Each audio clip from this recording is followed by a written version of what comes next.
What's up, guys? We're back again, and today we're going to be comparing all the cases in Counter-Strike by their market caps. So this is not something you're going to see anywhere else because I don't think anyone has really took the time to calculate the supplies and then multiply it with the numbers.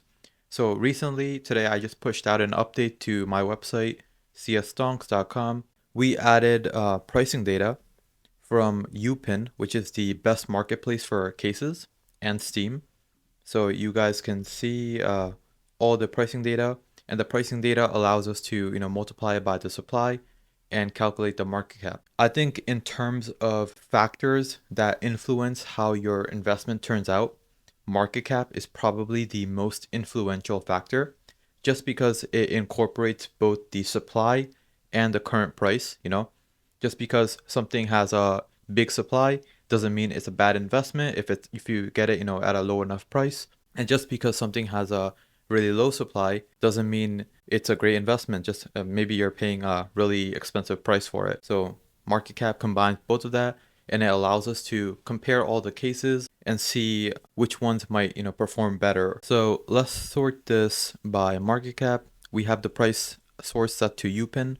I believe that's a better source than Steam because it's actually real money. So if we sort by ascending market cap, so the lowest market cap ones are at the top, we can see some familiar faces here, like the Winter Offensive case, which also has the lowest supply.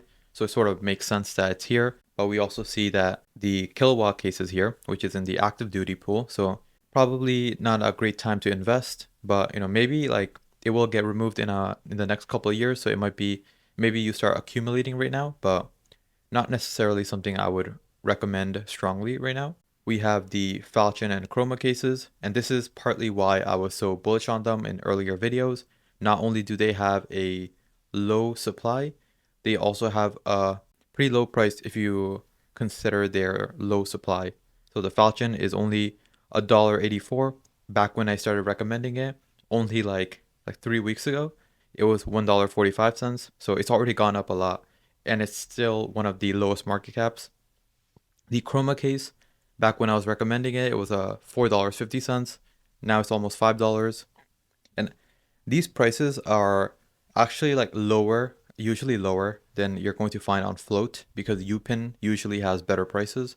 So I don't think you're going to be getting the Chroma cases for $5 on CS float, but this is technically like if you have access to the best markets, this is the price you could get it at. And to be honest, even then, you're not going to be picking up large quantities at this price. Usually there's only like a couple dozen at these low prices. And then if you want to pick up like 1,000, you're going to have to pay like 5% higher, something like that. Here we have the Revolution case, another active duty case. If it's removed anytime soon, I would be very bullish on this. The Revolution case is like, it's like the third youngest, I guess. So it might be removed in like maybe like a couple of years, maybe sooner if we're lucky. So it might become a really great investment in the next year or so. We got the Operation Phoenix case, 16 million.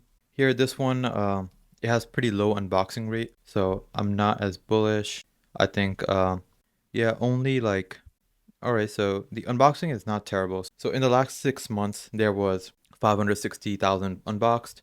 So that makes it means almost like 90K is unboxed every month. It's actually not terrible. If 90K is unboxed every month, every year we're looking at about like 1.2 mil. So this remaining supply would go down pretty fast, and it is a pretty cheap case. If we're looking at the Chroma and the Chroma shoots up in price too much, then the Phoenix case might be a good alternative. Here we have the Recoil case. Most people think this is the next case to be removed, and it has a pretty low market cap. It actually has one of the lowest market caps, so I'm actually very bullish on this. I would start accumulating this if you can get a low enough price. We got the Huntsman case here, only 28 million if we look at the unboxing rate. But here is the problem. Only about 20K net negative every month. So basically, after you account for the rare drops, only about 20K of these cases are being burnt every month. That means like it's going to take a while for the remaining supply to go down significantly. And meanwhile, if we have like a 30% reduction in unboxings, the burn rate is going to go down. Like it's going to like go down a lot. So I'm not sure about investing in the Huntsman case. Although the Huntsman case has some things going for it, like the Huntsman knives. It's the only case with the original Huntsman knives. It has the Vulcan. Here we have the Horizon case, which I was pretty bullish about. Only 47 million, and it has a pretty low supply. So that's why I was bullish about it. But here you have the Shadow case, which also has a pretty low market cap at 37 million, but it has these shadow daggers that no one wants. And that's why it's like, if it had better knives, then it would be a great buy, but it doesn't. So it's like a meh buy. It's like, it's not a terrible investment. I don't think it's an amazing investment. It might be a good investment. If we look at the fracture case, if you compare this to the snakebite, it does have a higher market cap than the snakebite, but this is after the recent pump. And it has a much higher unboxing rate than the snake bites, and unlike the snake bites, only one other case shares its gold, which is the shattered web case, which is really expensive. So the snake bite shares its gold with the recoil case, which is actively dropping. So I think the fracture case should be worth more than the snake bites. And then if we flip the script and look at the highest market caps and what to, avoid, we got the glove case, which is absolutely crazy. So basically, a total of almost 100 million glove cases were dropped total. 60 million were unboxed, but we still have 38 million glove cases left. But they're priced at $13.70. So we have a market cap of over $500 million. So I would stay away. Like the glove cases, I wouldn't say they're in a bubble because the original gloves are like so great that it's like people have, cult followings around the original gloves. But I really don't think these are like things you should be investing in, the glove case or the Chroma 3 case. I think the reason the Chroma 3 case is really high is that the other Chroma cases, which have much lower supply, were high. So people were like, it has the same gold, so it must be, we should value it similarly. But the supply remaining is 131 million, and it's just an absurd market cap. So I think you guys should stay away from the Chroma 3 case. Basically, I can say the same thing about the Gamma 2, Wildfire, Danger Zone, Spectrum 2. Even the clutch case, I think you should stay away. Wait for the Revolution case to be out of the active duty and then invest in that instead. If you recall, the Revolution case had really low market cap, really low supply. So I think just wait for the Revolution case if you want to invest in the clutch case golds. You guys have seen me complaining about the Prisma 2 cases, and now you know why. 191 million. It's not as bad as some of the earlier ones, but it's not great either. I still think it will probably, go up over time, but I think relative to the cases with lower market caps, it's just going to perform a lot worse.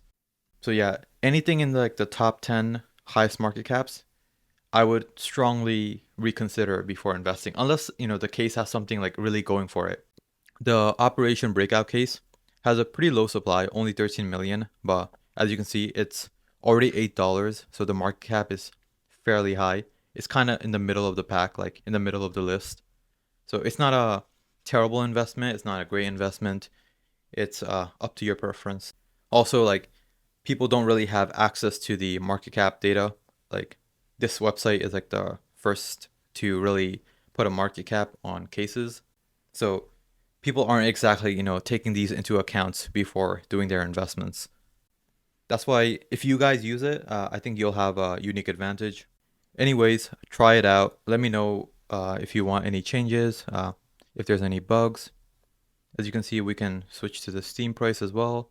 Well, Steam price is kind of like fake money, so it doesn't really track. I'd rather use UPIN. You can see the total market cap. If you recall, I think the CS market cap as calculated by Price Empire is about like 5.5 billion. So if you add this up, it's almost 10 billion. So that really shows how big the game has gotten, how big the market is.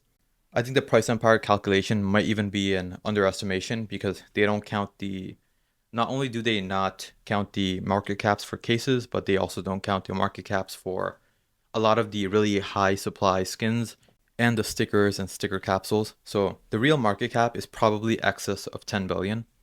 Anyways, let me know if you guys have any questions, any ideas for videos, and have a great day.